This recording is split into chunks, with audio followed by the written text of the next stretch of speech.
자, 이제 여러분들 불교입니다. 불교에서는 이제 승려를 중심으로 한번 좀 살펴보려고 합니다. 고려 초기에 있었던 승려, 대표적인 승려가 있다면, 균여라는 분이 계세요. 균여. 이 균여 이분은요, 그 보현십원가,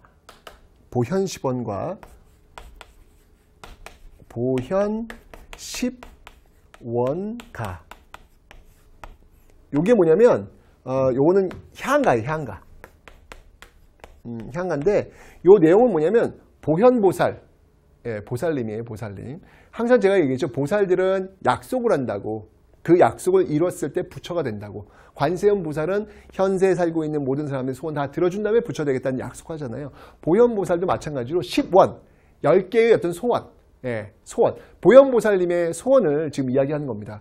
정말 중생을 위해서 내가 무엇을 하겠다, 뭐 이런 어떤 약속을 지금 이야기한 것이죠.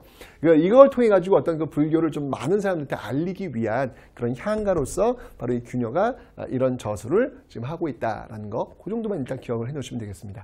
그런데 이 당시 여러분들 불교가 굉장히 흥해요. 이 보현시본가를 냈던 이때 그 시기가 어느 왕 때였냐면, 요거는 이제 향가는 요거 뒤쪽으로 갈게요. 왕이 먼저 중요하니까. 요거는 어느 왕 때였냐면, 바로 광종 때입니다. 과거 제시행 알고 있죠? 광종 때. 그래서 요거는 바로 향가다. 향가다. 이렇게 이제 기억을 해 놓으시면 되겠습니다. 그런데, 이때 여러분들 그 고려가 불교의 국가로서 이렇게 자리 잡을 수 있었던 배경은 뭐냐면, 고려를 세웠던 사람이 불교를 너무 중시 여겨요. 그 사람이 누구냐면 바로, 잘 알죠? 여러분, 태조 왕건. 이 태조 왕건이 유언으로까지 남기잖아요. 그게 뭐예요? 후뇨 10조. 이 후뇨 10조에 보면, 야, 불교 신경 써 라고 해가지고 뭐라고 남기냐면, 연등회와 팔관회를 중시하라. 연등회와 팔관회를 중시하라. 이거 잘 해라. 이렇게 딱 후손들한테 유언까지 남기고 있단 말이에요. 여러분, 연등회가 뭔지 알죠? 부처님 오신 날 왜 연등 들고 다니잖아요. 그런 거. 그때 이때부터 있었던 거예요. 그리고 이 팔관회는요, 팔관회는 약간 좀 성격이 좀 다른데, 이 팔관회라고 하는 것은 뭐냐면, 이거는 살짝 도교적인 어떤 그 성격도 들어가 있어요. 그러니까 어떤 그 민간신앙을 흡수하고 있는, 그러니까 신들에게 그냥 정말 그 신들에게 보이는 어떤 향연 축제라고 보시면 돼요. 이건 정말 국가적 행사예요. 어마어마한 그런 행사가 되는데, 이런 걸 통해 가지고 이제 불교라든지 이런 것들이 이제 굉장히 흥하게 되는 어떤 그런 모습들을 보이고 있는데, 여기에 제동 브레이크를 삐 걸었던 인물이 등장하고 있습니다. 그 인물이 누구냐면 바로 쭈쭈쭈쭈, 여러분들 바로 성종 때.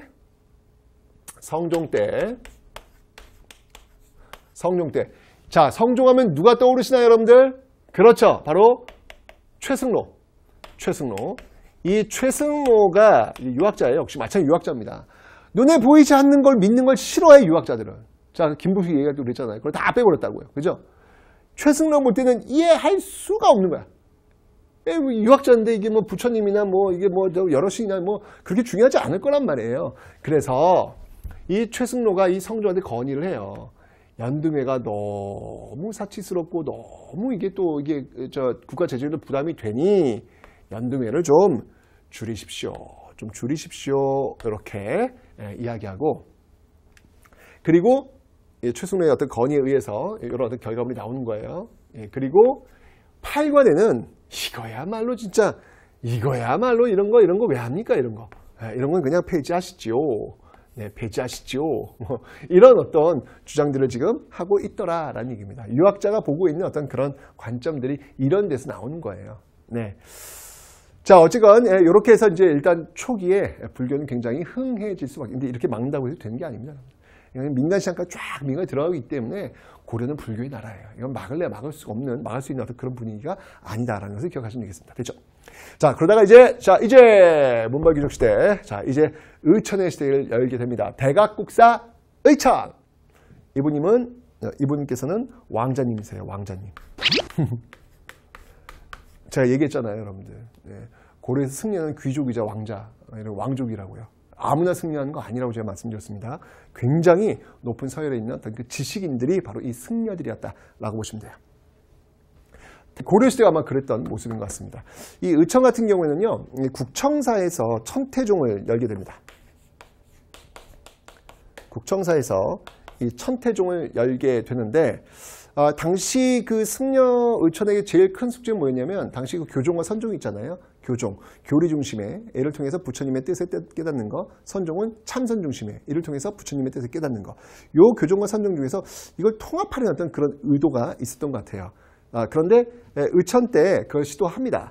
자, 어떤 방법으로 시도했냐면 바로 교선 통합, 즉 교종 중심의 교선 통합을 시도합니다. 자, 그 방법이 뭐였냐면 바로 교관겸수라는 거예요. 교는 여러분들 이건 교종입니다. 말 그대로 교종입니다. 그 다음이 관은 그러니까 교는 교리고요. 이건 관은 뭐냐면 직관, 문득 깨달음. 이거는 선종을 얘기하는 거예요. 선종. 이거를 함께 해야 한다. 겸수. 교관 겸수, 함께 수행해야 된다. 라는 어떤 그 교선 통합을 강조하는데, 보시면 알겠지만 여러분들 어쨌건 교종이 먼저 와 있어요. 그래서 이 교선 통합이라고 하는 것은 바로 교종 중심의 교선 통합이다 라고 하는 것을 일단 기억을 좀 해 놓으시면 되겠습니다. 그래서 이 의천이 왕자 출시다 보니까 합쳐! 그러니까 힘이 있잖아. 그래서 합쳐져요. 그런데 의천이 돌아가시니까 다시 또 이게 흩어집니다. 그러니까 물리적인 통합, 화학적 통합은 아니고요. 물리적 통합의 어떤 그 모습들이 있었다라는 것을 봐주시면 되겠습니다. 됐죠? 자, 그런데 이 의천 같은 경우는 이런 것들뿐만 아니라 또 굉장히 많은 저술에도 관여를 하게 됩니다. 이때 이제 그 대장경 뭐 이런 것들을 정리했던 게 있는데요. 그게 바로 교장이라는 게 있어요. 교장.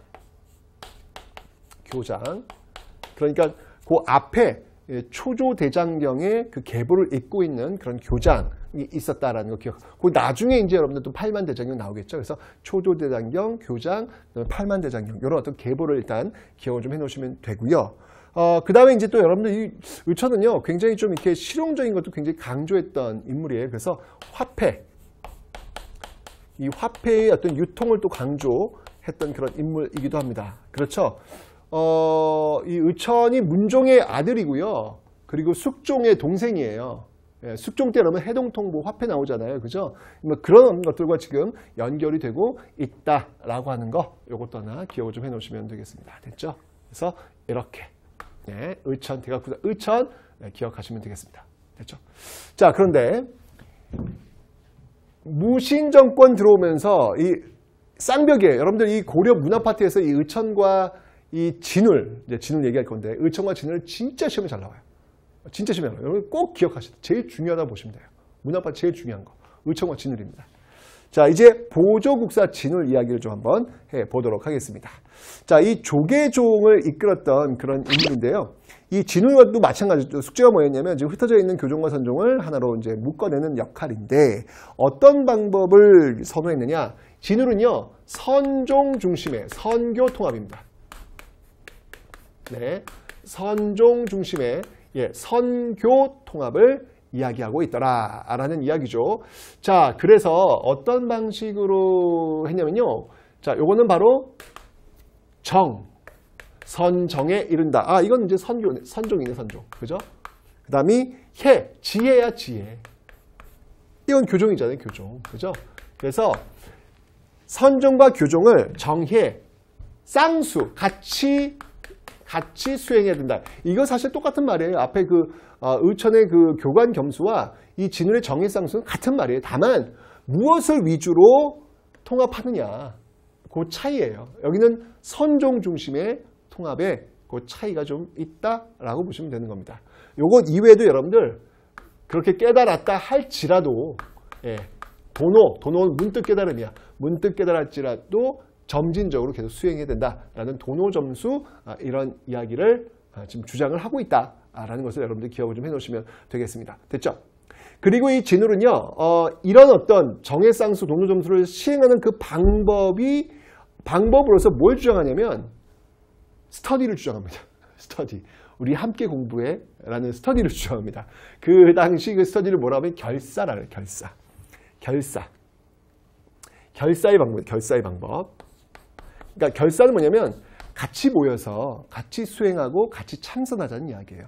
이런 결사를 이끌었던 그 곳이 어디였냐면 수선사입니다. 수선사. 그래서 수선사 결사다라고 이야기하는데 이 수선사가 지금의 어디냐면 송광사예요. 송광사. 그래서 수선사 결사를 또 이끌었던 인물이 바로 보조국사 진울이다라는 것을 여러분들 좀 하나 기억하시면 되겠습니다. 정말 이 의천과 진울은요 반드시 시험에 나온다고 보시면 돼요. 너무 중요하니까 꼭 기억을 좀 해놓으시면 되고요. 그 다음에 여러분들 이 진울의 제자가 있다. 그 제자가 누구냐면요 바로 혜심이라는 사람이 있어요. 혜심. 이 혜심은 자 이후에 나오는 성리학자들과의 어떤 그 연결고리를 될 수 있는 어떤 그런 주장들을 하게 되는데 바로 유교와 불교는 일치한 게 많다. 그래서 유불일치설을 들고 나오기도 합니다. 그래서 진울, 혜심 기억하시면 되고요. 또 한 명을 좀 기억을 좀 해야 될 것 같아요. 누구냐면 요새. 그러니까 진울과 혜심이 선종승려라면 요새는 교종승려예요. 교종 쪽입니다. 그래서 법 이거 중요시하죠. 예, 법화신앙을 굉장히 중시하는 어떤 그런 모습 보이고 있는데 역시 요새도 역시 마찬가지로 이 당시 오면 이 불교가 굉장히 타락하거든요. 예. 교종이건 선종이 타락한단 말이에요. 그래서 하나가 되자. 그러려면은 같이 모여서 수련을 쌓아야 된다. 라고 해서 이제 뭘 들고 나오냐면 바로 백년결사. 여기도 마찬가지로 예, 백년결사. 아까 이 진울은 수선사 결사였죠. 여기는 백년결사. 백년사에서 주도하는 예, 백년결사. 자, 이런 어떤 그 모습들이 지금 나타나고 있다라고 하는 것을 여러분들 기억을 해놓으시면 되겠습니다. 됐죠? 그래서 여러분들 의천, 진울, 요새, 의천, 진울, 특히 의천, 진울 정말 시험에 잘 나오는 승려들이니까 반드시 여러분들 좀 기억을 해놓으시면 되겠습니다. 자, 이렇게 해서 자 이제 마지막으로 여러분들 풍수지리 한번 보겠습니다. 아하, 어느 지역에 가야 잘 살까? 이거 굉장히 중요하죠. 특히 여러분들 이 고리를 세운 사람들은 호족들의 어떤 든든한 사상적 기반이 되었던 게 선종과 풍수지리라고 제가 설명드렸잖아요. 그렇게 세운 나라가 고려예요. 당연히 풍수지리 중요할 수밖에 없습니다. 이 서경길지설 이건 여러분들 아까 이야기했던 그 왕건의 후뇨 10조에서도 등장을 하고 있습니다. 후뇨 10조에서도 아주 서경을 중시하라 라고 해서 나온 게 뭐냐면 바로 북진정책이에요. 북진정책. 그죠? 예, 북진정책을 통해서 청천강과 영흥만까지 영토를 확장했던 그런 모습들을 확인하고 있고요. 그리고 실제로 여기에 특수행정구역으로서 3경을 설정을 해요. 3경. 이 3경 중에 하나가 어디였냐면 개경은 당연히 들어가고요. 그 다음이 서경 들어가고요. 그 다음이 동경. 이 동경은 나중에 이제 남경으로 바뀔 겁니다. 남경. 동경은 어디냐면은 예, 바로 경주예요. 경주. 남경은 이제 서울입니다. 지금의 서울. 이런 식으로 바뀔 텐데 어쨌건 삼경이 지금 서경이 이렇게 지금 들어가 있다라고 하는 사실. 그만큼 이 평양을 굉장히 중요하게 여기고 있다. 이게 바로 이제 풍수지리의 영향을 받은 예, 그런 모습들이다라는 것이죠. 그래서 이런 분위기 속에서 빵 터진 게 있다고요. 문벌기록 시대에 들어가면 왜 제가 김부식, 이자겸 김부식 시대에 그 여진이 금이 이제 사대를 요구한다 그랬잖아요. 거기에 이제 이 이자겸과 김부식 같은 경우에는 사대 오케이 하는데 이에 반발하는 세력이 등장합니다. 그 반발하는 세력 그게 무엇이었다? 네, 바로 여기서 쭉 연결되는 거예요. 여기서 연결되었던 게 바로 이 묘청의 역시 또 마찬가지로 서경천도 운동이라는 게 벌어진 것이죠. 그러니까 서경이 어떻게 보면 영모의 도시가 된 거예요. 영모의 도시. 그래서 이제 이 묘청의 서경천도 운동이 일어난 이후부터는 서경에 대한 이야기는 좀 많이 줄어들 수밖에 없죠. 그죠? 이게 실패했으니까. 그래서 이제 어느 도시가 굉장히 또 중요한 그런 썰로 대두가 되냐면 앞에서 여러분 살짝 봤어요. 바로 남경길지설이라는 게 대두가 돼요. 남경은 여러분 서울이라고 했죠. 지금의 서울이에요. 남경길지설. 남경길지설이 대두가 되었고 이런 것들이 계속 영향을 받아가지고요. 쭉 영향을 받아가지고 어디까지 여러분들? 네, 쭉 영향을 받아가지고 네네네 쭉 와서 고려 말. 네, 고려 말에 어떻게 됩니까? 여러분? 고려 말에 바로 신진사대와 신흥무인 세력들이 나라를 세우잖아요. 그 나라가 어떤 나라예요? 바로 조선입니다. 바로 한양천도의 배경이 되고 있는 한양천도 천도의 배경이 되고 있는 그런 모습들을 좀 여러분들이 잊지 마시라라는 것이죠.